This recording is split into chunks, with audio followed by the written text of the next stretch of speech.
नमस्कार, आप देख रहे हैं Bifoprin.in। मेरा नाम है नमन अग्रवाल। बिहार में सत्ता से बेदखल किए जाने के बाद से बीजेपी ने महागठबंधन की सरकार के खिलाफ मोर्चा खोल दिया है। खासकर मंत्रिमंडल के विस्तार के बाद बीजेपी सरकार पर लगातार हमलावर बनी हुई है। बिहार के पूर्व डिप्टी सीएम और बीजेपी के राज्यसभा सांसद सुशील कुमार मोदी ने आरजेडी कोटे के कृषि मंत्री सुधाकर सिंह पर गंभीर आरोप लगाए हैं। सुशील कुमार मोदी ने सीएम नीतीश कुमार से कृषि मंत्री सुधाकर सिंह के मंत्रिमंडल से बर्खास्त करने की मांग की है। सुशील कुमार मोदी ने खुलासा करते हुए कहा कि नीतीश कैबिनेट में कृषि मंत्री सुधाकर सिंह गबन के मामले में लंबे समय तक जेल में रहे हैं। 60 लाख रुपए जमा करने पर कोर्ट से उन्हें जमानत मिली, जिसके बाद वे बाहर आए। उन्होंने बताया कि गबन के मामले में बिहार सरकार के कृषि मंत्री सुधाकर सिंह ने जिला अदालत से अग्रिम जमानत के लिए कोशिश की थी, लेकिन कोर्ट ने उसे खारिज कर दिया था, जिसके बाद सुधाकर सिंह ने हाईकोर्ट में बेल की अर्जी लगाई। उन्होंने कहा कि 60 लाख रुपए जमा करने के बाद पटना हाईकोर्ट से बेल मिलने के बाद सुधाकर सिंह भभुआ जेल से जमानत पर बाहर आए। सुशील मोदी ने बताया कि अभी भी सुधाकर सिंह पर राज्य सरकार का 12 करोड़ से अधिक रुपया बकाया है। सुधाकर सिंह पर जो बकाया था उसे कोर्ट ने माफ नहीं किया है, बल्कि वसूली की प्रक्रिया पर स्टे लगाया है। सुशील मोदी ने मंत्री सुधाकर सिंह से पूछा है कि वे बताएं कि उनके ऊपर राज्य सरकार के 5 करोड़ से अधिक के गबन के मामले में केस दर्ज है या नहीं, और उन्हें इस गबन के लिए जेल में रहना पड़ा था या नहीं। सुशील मोदी ने मुख्यमंत्री नीतीश कुमार से सवाल किया है कि क्या जिस व्यक्ति पर करोड़ों रुपए के गबन का आरोप है और जिस मंत्री पर राज्य सरकार का 12 करोड़ का बकाया है, क्या उसे मंत्री बनाए रखना उचित होगा। उन्होंने कहा कि आरजेडी के राष्ट्रीय अध्यक्ष ने अपने दोनों बेटों को मंत्री बनवाया और प्रदेश अध्यक्ष ने अपने बेटे को मंत्री बनवा दिया। राज्य सरकार में ऐसा व्यक्ति मंत्री बना हुआ है जिस पर सरकार का बकाया है। गबन के आरोप में जेल जाना पड़ा और अभी भी उन पर यह राशि बकाया है। सुधाकर सिंह को 12 करोड़ रुपए राज्य सरकार को देने हैं। ऐसा भी हो सकता है कि लालू यादव और जगदानंद सिंह के दबाव की वजह से ही नीति में बदलाव किया गया हो। सुशील मोदी ने मुख्यमंत्री नीतीश कुमार से मांग की है कि वे ऐसे व्यक्ति को जल्द से जल्द मंत्रिमंडल से बर्खास्त करे। मिला है, तुरंत मिल जाएगा। मित्रों, बिहार सरकार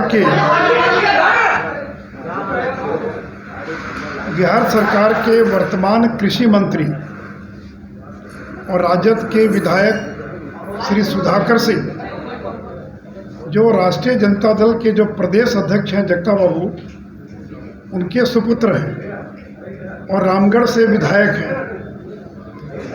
श्री सुधाकर सिंह की 2 राइस मिल है कैमूर जिले में, सोन वैली राइस मिल और सुधाकर राइस मिल।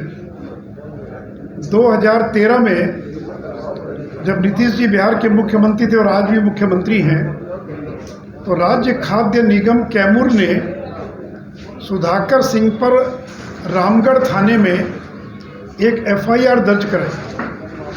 एफआईआर का डिटेल मेरे हैंडआउट में है। इस एफआईआर में सुधाकर सिंह पर आरोप लगाया गया था कि कुल 5 करोड़ 31 लाख रुपए का गबन किया गया है। कुल 5 करोड़ 31 लाख का गबन किया गया है, जो कि राज्य सरकार की संपत्ति है।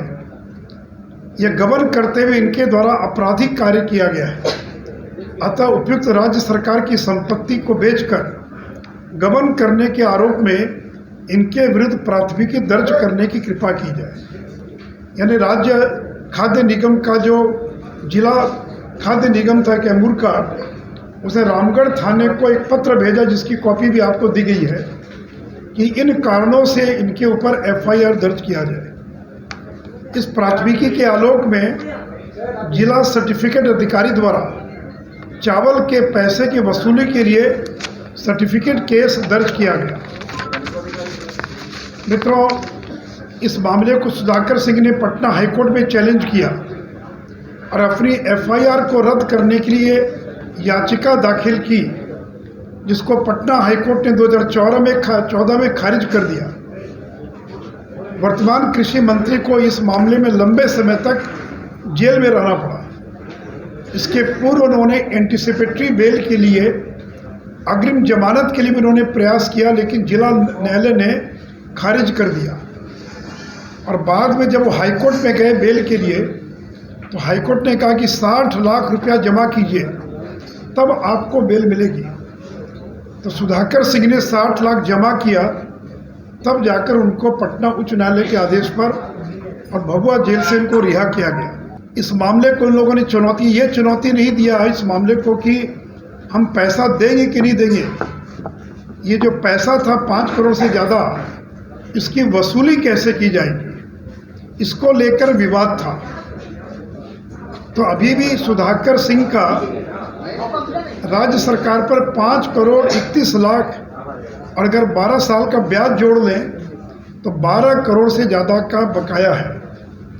सुप्रीम कोर्ट ने कोई ये जो बकाया था उसको माफ़ नहीं किया है, केवल वसूली की प्रक्रिया क्या होगी इस पर केवल उन्होंने स्टे लगाया है। तो ये तो हो गया इस घटना का बैकग्राउंड। मैं कुछ सवाल पूछना चाहता हूँ कृषि मंत्री से। कृषि मंत्री बताएं कि उनके ऊपर राज्य सरकार के 5 करोड़ 31 लाख के गबन के आरोप में FIR दर्ज है कि नहीं है। दूसरा, इस गबन के आरोप में उन्हें जेल में रहना पड़ा था या नहीं रहना पड़ा था। क्या यह सच नहीं है कि सुधाकर सिंह ने FIR को रद्द कराने के लिए पटना हाईकोर्ट में याचिका दाखिल की थी, जिसको कोर्ट ने खारिज कर दिया था। क्या यह सच नहीं कि आपकी एंटिसिपेटरी बेल को जिला न्यायालय ने खारिज कर दिया था। क्या यह सही नहीं है कि श्री सुधाकर सिंह को 60 लाख जमा करने पर बेल मिला था। क्या यह सही नहीं कि ब्याज सहित 12 करोड़ रुपया बिहार सरकार का बकाया है या नहीं। बताएं सुधाकर सिंह कि बकाया है कि नहीं बिहार सरकार का। हाँ, तो अगर बिजली का बिल भी बकाया है, पानी का भी बकाया है, टेलीफोन का भी बकाया है, तो बिहार सरकार वसूली की कार्रवाई करती है। तो ब्याज सहित 12 करोड़ रुपया बिहार सरकार का बकाया है कि नहीं है। तकरीबन बकाया राशि पर कोई राहत नहीं दी है, केवल वसूली की प्रक्रिया किस कानून के तहत हो इसको लेकर विवाद है। अब मंत्री बनते ही कृषि मंत्री ने क्या बयान दिया। मंत्री कह रहे हैं कि नीतीश सरकार की नीति गलत थी और वे उसे बदलवाएंगे। यानी 2012 से लेकर आज तक जो नीति थी बिहार सरकार की, और बिहार सरकार सुप्रीम कोर्ट तक लड़ती रही इस मामले को लेकर। तो माननीय मंत्री नीतीश कुमार को चुनौती देना कह रहे हैं कि नीतीश कुमार की नीति गलत थी चावल मिलों के संबंध में और वे उसे बदलवाएंगे। मैं केवल ये जानना चाहता हूँ कि क्या नीतीश कुमार लालू प्रसाद एवं जगदानंद सिंह के दबाव में अपनी नीति में बदलाव कर क्या सुधाकर सिंह को राहत देंगे। और मित्रों, इस पूरे मामले में सहकारिता विभाग की भी एक बहुत बड़ी भूमिका है। और वर्तमान में सहकारिता विभाग के जो मंत्री आप सब जानते हैं कि बाहुबली विधायक सुरेंद्र यादव के पास वो विभाग है।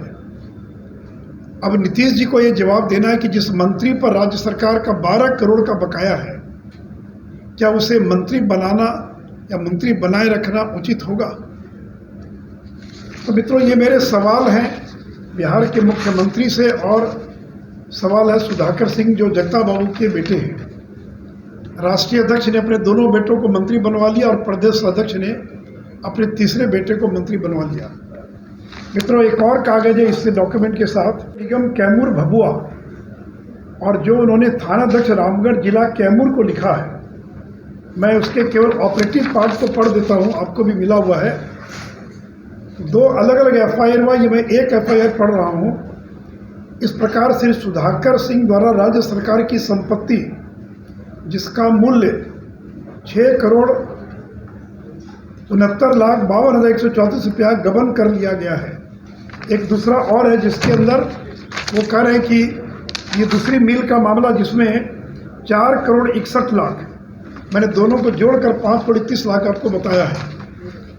अतः अनुरोध है कि Shri Sudhakar Singh Messrs Sudhakar rice mill के द्वारा कुल इतना चावल भारतीय खाद्य निगम द्वारा निर्धारित मूल्य के दर से कुल इतना करोड़ रुपए का इनके द्वारा गबन किया गया है, जो राज्य सरकार की संपत्ति है का गबन करते हुए इनके द्वारा आपराधिक कार्य किया गया है।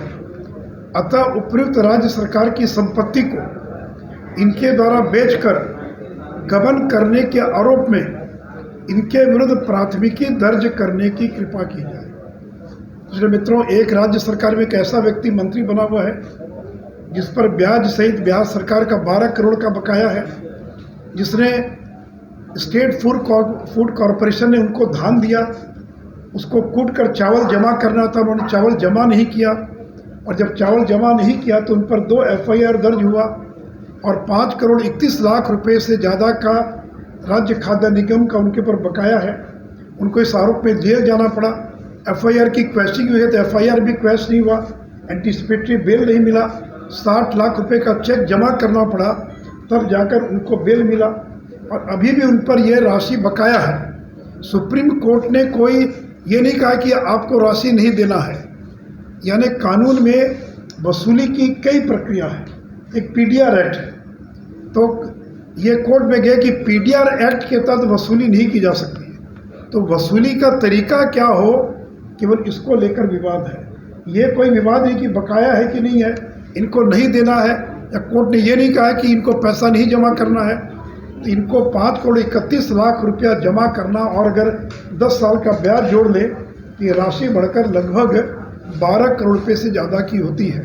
और राष्ट्रीय जनता दल में एक सुप्रीमो हैं लालू जी, दूसरे सुप्रीमो हैं जगताप बाबू, दोनों के बेटे मंत्री हैं। तो मुझे डर है इस बात का, और जिसका जिक्र भी किया अपने प्रेस वार्ता में सुधाकर जी ने, कि सरकार की प्रोक्योरमेंट की नीति गलत है, मैं उसको ठीक करवाऊंगा।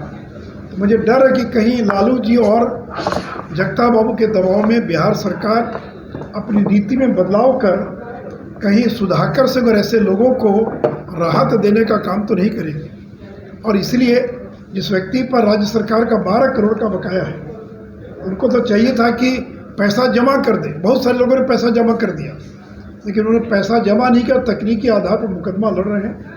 तो ऐसे व्यक्ति को मंत्री पद पर बने रहने का अधिकार नहीं है। इसलिए मैं माननीय मुख्यमंत्री जी से आग्रह करूंगा कि जिन पर 12 करोड़ से ज़्यादा का बकाया है, और वह भी कृषि विभाग जैसा महत्वपूर्ण विभाग का जिम्मा आपने सौंपा है, तो ऐसे व्यक्ति को अविलंब मंत्रिमंडल से बर्खास्त किया जाना चाहिए। से बात की थी तो उन्होंने कहा कि ये घोटाला एग्रीमेंट का मामला है और मामला सुप्रीम कोर्ट में आ रहा है। भी मैंने तो आपको कागज में दे दूंगा आपको। ये तो FIR में जो लिखा है वो क्या कर रहे हैं, जो मैंने तो पढ़ दिया, आपके पास भी कॉपी है।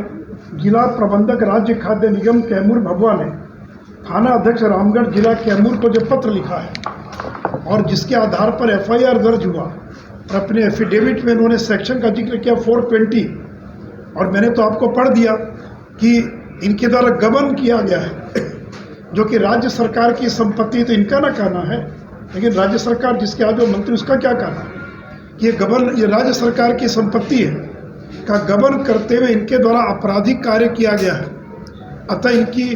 अतः राज्य सरकार की संपत्ति को इनके द्वारा बेचकर गबन करने के आरोप में इनके विरुद्ध प्राथमिकी दर्ज करने की कृपा की जाए। क्यों नहीं हाईकोर्ट ने क्वेश्चन किया, क्यों नहीं इनको एंटीसिपेटरी बेल मिला, क्यों इनको जेल जाना पड़ा, क्यों इनको 60 लाख रुपया जमा करना पड़ा? और क्या सुप्रीम कोर्ट ने ये कहा है कि ये जो 5 करोड़ ये गलत है? क्योंकि पहला मुकदमा ये हुआ था कि PDR एक्ट होता, उस PDR एक्ट के तहत वसूली किया आदेश दिया गया था, उसको उन्होंने चैलेंज किया। तो सिंगल बेंच ने कहा कि नहीं, PDR एक्ट के तहत आप वसूली नहीं कर सकते। जब डबल बेंच में मामला गया तो डबल बेंच ने कहा कि नहीं, राज्य सरकार का जो निर्णय वो सही है, और उसको चैलेंज किया सुप्रीम कोर्ट ने। तो सुप्रीम कोर्ट ने कहा कि हमारे निर्णय तक ये प्रक्रिया रुकी रहेगी, लेकिन बकाया है उनके ऊपर, और बहुत सारे लोगों ने सरकार से लड़ने के बजाय पैसा जमा कर दिया।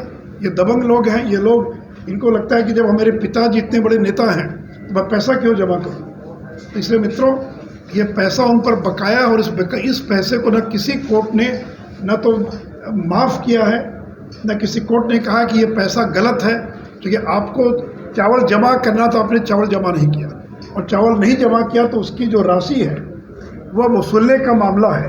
अब वसूलने का तरीका क्या, उसको लेकर प्रक्रियात्मक विवाद है, लेकिन इस पर कोई विवाद नहीं कि उनके पास 5 करोड़ 31 लाख रुपए का बकाया है। इस पर किसी प्रकार का कोई विवाद नहीं है।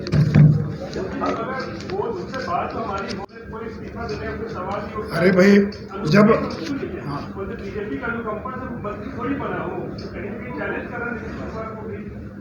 अरे मैं तो यही कह रहा हूँ कि भाई डर और निर्भयता, लालू जी भी कब छोड़े पद, जब जेल जाने लगे तब ना छोड़े। और आज भी जो लोग आरोपी हैं, बेल पर हैं, वो तो सीना तान कर हैं। तो सीना तान करके रहने से नहीं होता, जनता भी चीज़ों को देख रही है ना, और कानून भी अपना काम करेगा। तो ये तो तकाजा आपका है, तकाजा कि आप अपनी मंत्रिपरिषद में कैसे लोगों को मंत्रिपरिषद में शामिल करते हैं।